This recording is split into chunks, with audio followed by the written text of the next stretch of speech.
ka na ikay mawiwili. So mga par, dahil muli nga po ginulat ng ating pambansang kamao Manny Pacquiao ang mundo ng boxing sports. Matapos nito pinakita sa lahat mga idol na meron pa talaga itong asim sa bakbakan sa edad na 46 anyos at kaya pa nito makipagsabayan sa bakbakan sa mga kampiyon sa welterweight kagaya na lang ni Mario Barrios at isa nga mga idol sa mga pumuri sa galawan ni Pacman ang nalink dati sa kanya bilang kalaban na si Conor Benn. Ano yan ni Benn mga idol? Hindi daw siya makapaniwala sa mga kagaya na OG ni Pacman na 2025 na daw at ilang generation na ang nakalipas. Nakikipagsabayan pa rin daw siya sa mga batang fighter. Talagang hindi pa daw masama ang galawan ni Pacman sa bakbakan. Lalo pa daw kung iisipin natin mga idol na 4 na taon ito hindi napalaban sa aksyon sa ring. Kaya palagay ni Conor Benn, kaya pa talaga makahilira ni Pacman sa kanila bilang mga elite fighter. Well, para sa atin mga idol, deserve talaga ni Pacman na pumasok sa top 10 best 147 fighter ngayon matapos ang ginawa nito na pahirap sa kampiyon na si Barrios. Hindi mo talaga maidideny mga idol na isang elite fighter pa rin talaga si Pacman.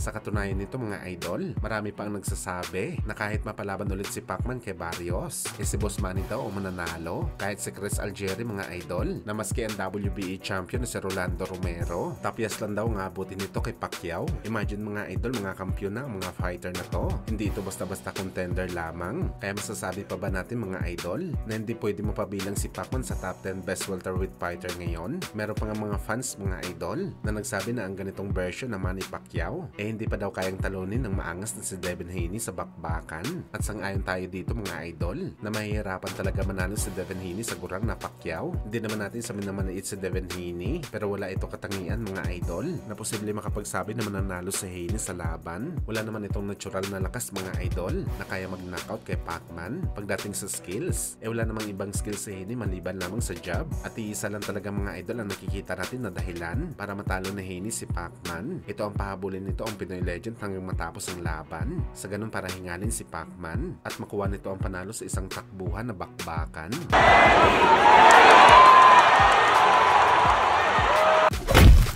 Sa kabilang banda naman mga idol, 4 division champion si Adrian Broner nagparamdam sa kanyang live kung saan mga idol agad nito binanatan ng YouTuber boxer na si Jake Paul na papatulogin niya daw ito sa bakbakan sakaling maglaban sila sa exhibition fight kung saan tiyanta natin mga idol. Umpisa na ito ng promotion ng laban ni Jake Paul. Halata na kukunin talaga nito na kalaban itong si Broner na matagal na walang aksyon sa ring. Panibagong pagkain na naman ito para kay Jake Paul. Talagang isang angasan ang laban na to mga idol. Mahilig din kasi sa baragan itong si Broner.